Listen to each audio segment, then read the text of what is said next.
Hi and welcome to Giggles and Coffee. My name is Isabel and I'm your host. Florian Friedel, aka Flo, was born and raised in Pforzheim, Germany. Flo started working as a programmer running CNC machines when he was only 20 years old. The same year he fell in love with rock climbing.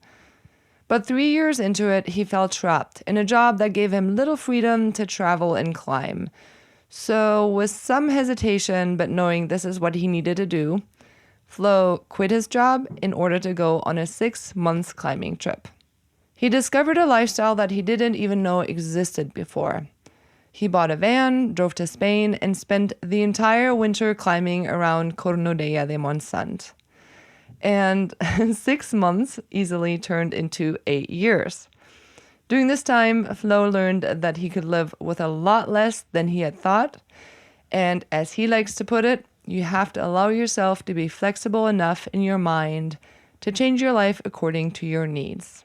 Today, 33 years old, Flo owns a piece of land right outside of Cornudella, where he has built an off-grid home. He spends summers working in Germany, building climbing walls, and enjoys a simple life on his land the rest of the year. He collects rainwater, runs solar panels, and does his daily chores. As he says, land comes with maintenance, but it is work for yourself, for your life, and not for money. So I don't question it. In the end, it's the little things that make you happy. I walked away from our conversation feeling inspired. Sometimes less is more. It allows us to connect with ourselves, our community, and the land we live on. Cornudella is very special in that way. Its tight-knit community feels like family. And some of the happiest people I know here have very little. For me, it's a good reminder to keep evaluating what actually makes me happy and stay flexible enough in my mind while I take my next steps. No, seriously, what am I doing with my life? How did that come across? Did they hear me? I feel like I'm losing my fucking mind. You're messed up. I need to just Netflix and chill. Like, I'm gonna meditate like a badass. It's just like this psychotic break, and then I get my period, and I'm like, oh, it was just your period again. Am I the only one feeling this crazy? You're famous now, Flo. I will be famous after this now. I know you will. Do you realize that your name, what it means? I mean, obviously, you know what it means in English, Flo. You mean flow with a W, no? Yes, yeah. I do. Yeah, of course I know. Does it make you feel cool? Probably, I guess.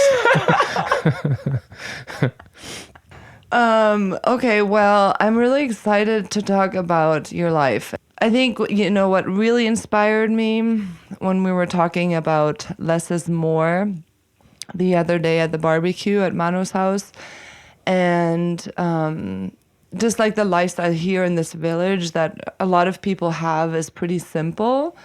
And especially you and Manu, because you actually have a piece of land. You're not even in the village. You're actually out there. Yeah.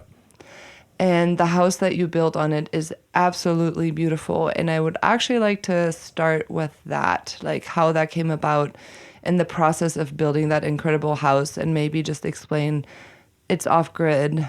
You live with solar panels and that whole situation. Yeah. How do you do water? I'm just curious. Right. Well, so when I bought the land, it was abandoned. So for 10 years. So it was overgrown and the natural stone walls were fallen. And so we started with that just to restore the land and free it from all the bad plants. It used to be a hazelnut farm. Mm-hmm. And so we started with saving the hazelnut plants and the stuff that was on the land, like some olive trees and almond trees and stuff like that. Nice. And once we finished all that, we started to plan the house, or I started to plan the house, to be honest, and prepare everything for the next winter season when the build should be starting. Yeah, and that's what we did. So after 1 year of hard work on the land, the house was finished, and the more simple life could start out here. Nice. Congratulations. Yeah. You did most of the work yourself? Yeah. Wow. Yeah, many hours, but it's absolutely worth it. But how do you, I mean, aren't there things where you need another person to like lift something? Yeah, sure. I had some help in the building process, but most of the things I was doing myself. Yeah. Yeah.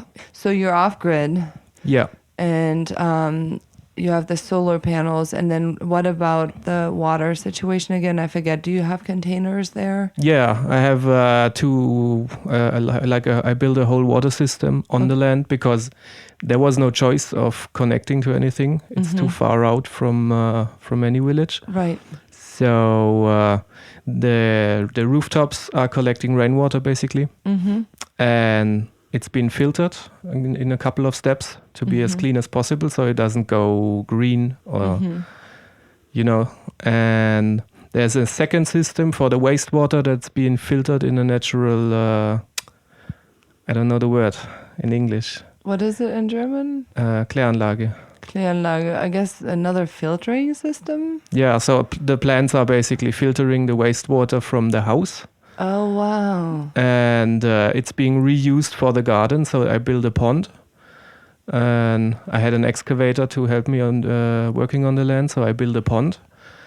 And so the wastewater is not going to waste. It's being reused in the garden. So we have a lot of water for growing plants and being a bit more self-sustained, let's say. I love how just no water is being wasted. Yeah. Well, it's a huge problem out here. Like, right. It doesn't rain a lot. But if it rains, everything comes at once. Like the rainfalls are pretty strong usually. Yeah. And you have to be able to collect it because after that it can happen 3 months without rain. Is that something that you would ever worry about in your future, like water being an issue? Well, I was planning on it, so I pretty much double-sized everything. Yeah, okay. Just to be sure that in 10 years, if it's raining less and less, I'm still able to maintain and don't have any water problems and don't have to haul water up the hill or something like that. Yeah, exactly. I'm curious, for the home that you have, which is how many square feet more or less? It felt pretty big. It had like a bedroom, the kitchen, the living area. Yeah, the house is 40 square meters. That's about 120 square feet, I think. Oh, no. I think it's more. Yeah, it's way more, no? It's way more. That's way 40 more. times 9. It definitely felt very spacious. How much power do you need? Like, how many solar panels do you have? Well, for the solar panels, I went with the same logic, just double what I need. Yeah. So I will never be in trouble. Yeah. Never be in trouble with that. So I'm having 1,300 watts of solar panels to power the whole house. I have a small workshop that I use power tools, even a welder. You can actually use power tools? Yeah, that for sure. So inspiring. Yeah. When the power went off the other day, when we had that major storm in Cornudella, did you know that we didn't have power for like more than 24 hours? Yeah, I only noticed that the mobile signal was out. Yeah, that one was out too because the tower went down. Since I'm off grid, I don't... Exactly, and Mano either. Yeah. But there were some lightning strikes that had like 10 arms, and it hit the ground in Cornudella several times. Like you could hear it, you could feel it. There was even a little fire, but then the rain put it out right away. Yeah. And the thunder was so loud, it like hurt your ears. Anyways, and then no power. And during those 24 hours, I was like, wow, we are so dependent on power, like so dependent on power. You're like, my meat is defrosting, I can't take a shower, I can't really see anything in the back of the house because it's dark. My computer got empty, so I couldn't work anymore. My shit is going bad in the fridge, and I'm just feeling really grumpy all over the place. you know, and you're like, wow. I think it's these moments that people start realizing how dependent on a system that is bringing food and water and all these things to your home.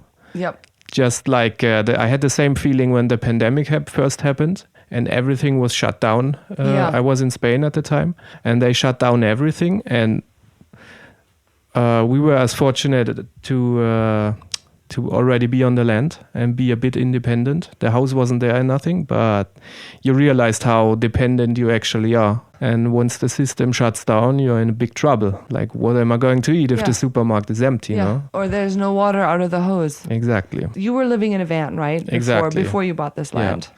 Before I was living in a van for 8 years and climbing as much as possible.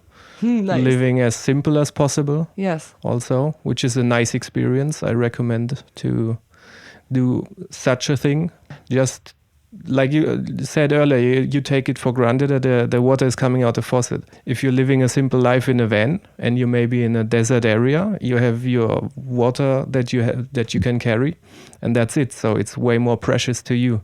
You don't take it for granted and leave it running or something. You try to maintain with what you have. So also with a shower or something, like basic things everybody takes for granted. In these situations, it's not. And you start to appreciate such a thing.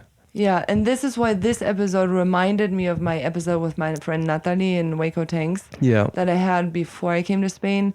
Little bit of a different setup. They are connected to electricity because they are basically right outside of Waco Tanks, but they have a water tank and there's a truck that comes through and that fills it. So when Natalie offered me a shower, I would try to be as fast as possible. I'm not in there taking like a half an hour hot shower, which you would do in a house because it feels really fucking nice, you know? Yeah. So you were living in the van doing the simple thing. Yeah. And at some point I decided I want something on my own, like a base, and stop traveling this much because it gets exhausting, at least for me, over the years. And that's when I started working in the climbing wall industry. Yeah.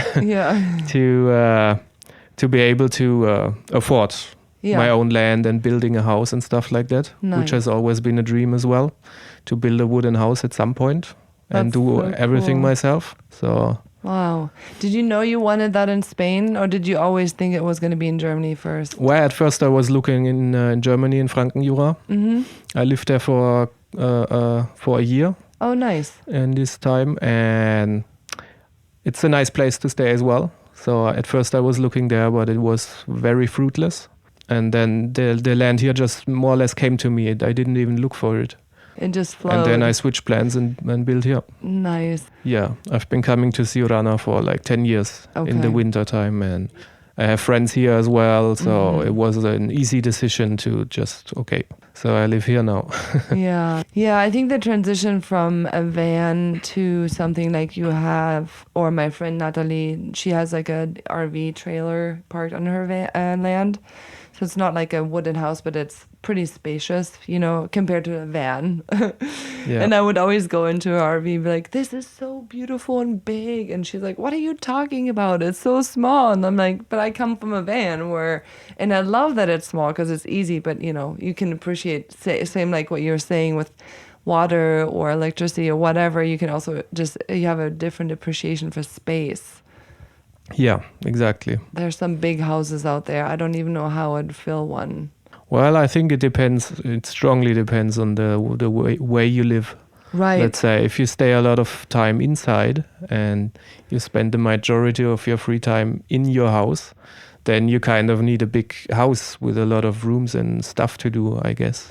Yeah. Like living in a van, you're in a van usually if the weather's bad, or just to sleep, and that's it. And everything else is being outside, really. And then you realize, okay, for sleeping and for the 1 day of rain that I have, it's okay to just have 6 square meters and not like 600. I kind of like it, actually. Like when I was in Waco, there were like some stormy days and I was all tucked in my bed and it's all stormy outside and the van is moving, but it feels like a cocoon. Sometimes I actually like it. And for working too, when I was doing podcasting there, sitting at my table, it just felt really like contained, very comfortable. Yeah. So what does your everyday look like here in Spain? I'm curious. I know that you paraglide. You're super fanatic. Yeah, I just started actually. Now when the house was finished, I was finishing a huge project. And so I needed something new to continue. And did you go with Yuri? No, I was in Germany at the time when I started. Oh, okay. And I'm self-taught, so I decided not to take the course just because I looked into it, and for myself, being self-taught with pretty much everything that I do, to me, it's just a better way of learning things, to be honest. So Wow, that's courageous. yeah, I went self-taught. Obviously, baby steps, Yeah, one at a time. Don't get hurt, don't get injured. It turned out really good. I think that's amazing. I think I'm doing well. Only your life depends on it, so it's not that big of a deal, right? Yeah, yeah. But that's a thing I learned climbing as well. You have to be you have to take responsibility yourself for Yeah. for your actions, what you do, how you do it, Right. and you have to think about what you do. And if not, you might get injured or even killed. So Yeah, right. that's a thing that climbing as well teaches you, to take responsibility for your actions and not ask a guide or someone else about it. In the beginning, obviously, you would do that, but ultimately, you have to make the decisions. So, when did you start? Was that last year you said? Yeah, last summer. Because you work when you're in Germany, and you said this summer you'll probably work for like, what, 3 months while you're there? Yeah, Okay. And so when you're in Germany, you're either living with your girlfriend or you're in your van, so you don't have a home base there, so that makes that easy. You don't have to like have 2 places to take care of or pay for. exactly. Is there like a typical day-to-day life that you have here, or is it just kind of go with the flow all the time? Yeah, more or less. Go with the flow? Yeah. Well, obviously there's some maintenance and Of course. taking care of the plants in the garden and stuff like that. And I have a huge garden now, so Nice. that takes some time as well, Yeah. just to take care of the things. It must feel nice to live off your own land. Yeah, well, I still have to shop for food as well, but it's nice to have your own plants and vegetables, and Yeah. it's a lot That's of fun. awesome. Yeah. Also with the water system, all the filtration needs some maintenance once in a while and stuff like that. So you spend your time differently, let's say. But in my opinion, the amount of time you spend working for yourself is not like working for money in a company. Right, right, It's a different. It has a different value, the kind of work, because it's Yes. directly for yourself and for your life, and you never question it because it's your life, I guess. Yeah, I think the sensation that you speak of is like when you're doing something directly for your well-being, it's so satisfying. And would you say at this point, could you see yourself ever moving back to Germany? Yeah. Well, I still have friends that I frequently visit. Right now, I can't really imagine to be living full time in Germany again, just because I don't know. I like it more here, I guess. I know. I like But it here so much. I'm very open-minded about the place and the place I'm staying now. It doesn't really matter what's the country called like, or it matters what matters is the people living there Yeah. that you interact with every day. And It is a special community. It draws you in so much. yeah, I mean, the amount of barbecues, asados I've seen you at just in the last like 2 weeks is kind of out of control. yeah. Well, it's part of the lifestyle for sure. I love that though. Yeah. The sharing. Yeah, I think mainly because the kind of people that are being attracted to this place, they are more or less the same. Right. And it's very interesting that they are so international, like from all over the world, sitting together on a barbecue and having the same thoughts about life, about the world. And that's what makes it so attractive, I think, because you're with people that understand your thinking, that understand your way of living, your alternative way of living. It's like they don't question you. They don't ask these questions. Like, Yeah, they're looking for the same thing. Yeah. So I think that climbing is a strong influence in this kind of living, because loads of climbers that I know are trying to live like that, work as little as possible, stay in places when the season for climbing is good. And so it's just the way of living for a climber, I guess. Yeah, I wanted to just kind of touch on something that we were speaking about right before we started recording, which was feeling the overwhelm for me right now of being between Colorado and here. And, we're building this home in Cornudella, but we also have a life there and work. And so you just are inspiring me to think a little bit outside of the box. Yeah, sometimes I think it's also a nice idea to just let the universe tell you what to do. Yeah, like you said, the land came to you. Yeah. I know. Yeah. Don't search too much. Yeah. And opportunities will present themselves. Yeah, and I feel like it really does inspire me a lot to hear how you have created the reality that you wanted, and you love your lifestyle. You love your life. I mean, I guess that's one thing that came through my mind earlier when you were speaking. Just like this question of happiness and what that means. Because we talked about how less is more. You know what I mean? And how what is it from the movie Fight Club, I think? The things you own end up owning you. Yeah. A good friend told me once, you have to allow yourself to be flexible enough in your mind to change your life according to your needs. Because where I'm from, a lot of people, they are learning a job, start working at maybe the age of 20 or later if you're studying. And that's it. That's what you do. You marry, you get children, you buy a house, you pay for your house for the rest of your life. And that's that. And you have 30 days of vacation a year, and that's it. Yeah. That is your life. And I think a lot of people at some point get depressed with this or don't feel able to, do something else with their lives, even though they want to, because they're not flexible enough in your mind. Yeah, it's almost like flexibility and fear. Yeah, exactly. But you can't be blamed. The system is kind of teaching you that. I still remember when I first broke out of the system, let's say, I was preparing for a 6-month climbing trip, and my boss wouldn't allow me to stay away for 6 months without pay.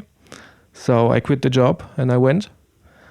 And this turned out to be 2 years because I realized I can manage to live with way less money than I thought I would need. And also I met a lot of amazing people that are living in a different way, that are living out of their van and all these things. And I never had this perspective. In my mind back then, this kind of life didn't exist. I didn't know about it. So I couldn't choose to live like that. You have to be able to see, to realize it is possible. Yeah. You're not dying just because you live in a van, and it's nothing bad. You're not like a hobo or something then. It's all in your mind. Yeah, I think given the options, people would choose differently. A lot of them would. So, choose the way they are living, the place that they are staying in, and all these kind of things. And it's the little things that make you really happy, no? I don't know if you know the book Walden by Henry David Thoreau. It has been a big influence on my life. I read it, I don't know, in my early 20s, I guess. And it's from 1854. Mm-hmm. So it's quite old, let's say. And still the guy back then was having the same ideas about life. And he was living in the woods outside of the town in a cabin he built himself. And he was living a very simple life. And in this book especially, he was talking a lot about the philosophical views to life that he had, which I found very inspiring. And another thing he talked a lot about was the nature he was observing, just by living by his own, having a very calm and simple life, just living from the land that he was cultivating.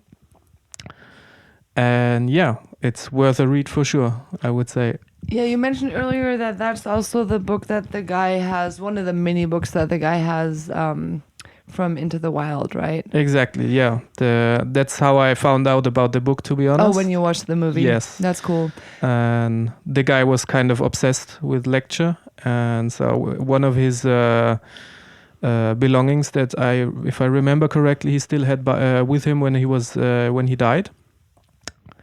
And the book was full of markings about certain sentences and passages that he liked. And I remember recalling, I read the book as well, and I remember recalling that they said Walden looked very well read, like he must have read it 1,000 times or so. One thing that just came to mind when you were talking about observing nature is lately I've been having a lot of conversations with friends about how time always is going so fast. And I find it kind of annoying, but I think the reason I find it annoying because I also sometimes have that sensation. But I'm also learning that in order for time to slow down, I have to slow down. So it's interesting what you were saying, because I feel like when we pack our days full of all the things, it actually feels like time is going faster. And when I take a day to myself without making any plans or any expectations, not even yoga, like literally saying like, I am going to do what feels right. And if it means laying on the bed and doing nothing, or laying on the bed reading a book, or going for a really slow walk, I feel like time slows down. And one of the things that I love to do is just sitting in nature, because I feel like that's also something that slows me. And the sensation of just like, time is going so fast all the time. Where has this month gone or the year gone? I feel like it just stops that. Yes. Yeah, it's the distractions that kind of take your time away. Yeah. In my opinion. When I was starting my trip 10 years ago, and I just read Walden a couple of times, and I really tried to experience this. So I would frequently quit climbing for a week or so, because climbing also is a big distraction during the day. And I would go with my van in a place that was nobody, right out in the nature for a whole week sometimes. Wow. Just to be calm and experience all the things that you miss being distracted. And in the beginning, if you're not used to it, it's kind of weird. Yeah, it's hard actually. Yeah, it's really hard to do. A lot of things come up. But you're not doing nothing, because at some point your brain starts to work. You're having thoughts about things that you never think about because you don't have time for it. Yeah. Or you're almost suppressing them, or like you said, distracting yourself. Yes. And it's a kind of meditation, like an active meditation. If you spend your whole day very calm and you just do the things you really need to do, but in a calm and collected way. And you gain so much more space in your head to think about stuff that is that might be important to you, or you find out things that you never thought of before. And maybe something that's uncomfortable actually ends up not being that bad. You know what I mean? How sometimes things can be so anxietizing or so overwhelming, but then when you do slow down and you do stop, you're like, I'm actually okay. Like, I'm not dying. Exactly. You know what I mean? Because like I was reading for this week, because we just had the full moon lunar eclipse last night. I don't know if you knew that, but I'm really into astrology, and she was reading about this week, and she said something along the lines of, instead of doing something that is actually not that nourishing for you or your body, what if you just sat with it, with that empty feeling, and just let it be? And it's so much easier said than done. But I think that what you talk about is sort of, saying the same thing. Yes, like learning to accept the things how they are, and not trying to change stuff you can't change. And at some point you will stop worrying about them, right? Yeah. Yeah, it's like one big realization I had at the time was I was always concerned about running out of money and what do I do next, and being like concerned about these kind of things because I was growing up that way and I never really thought about it. And at some point I realized nothing is going to happen. We're not living in a third world country where you would be in trouble, let's say, or could get in trouble. I could always work. I could always find something. You can always manage to continue. And the best moment I had was when I was completely out of money. I had nothing left. I already started working because I saw it coming, and I had like $20 left. Everything was empty. Wow. It was the best feeling I ever had. Because you were free. I felt so free with having less. It was amazing. I would have liked to continue like this, but then you need to buy food at some point now. So but it's a nice experience. I strongly recommend it. Oh, that's so interesting. With preparation, of course. Of course. Prepare your mind, because otherwise you freak out and that's it. Yeah. And there's no gain in that. Yeah, and the other thing worth mentioning might be the state of Bhutan in South Asia.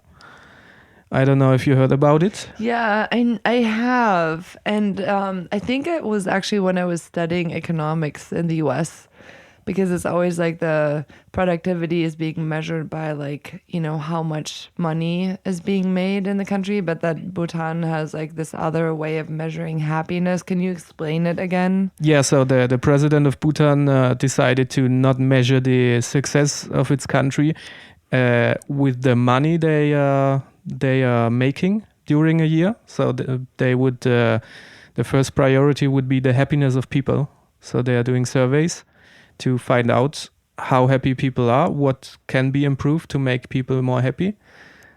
Because Bhutan is a very poor country globally, but it's one of the happiest countries on the world.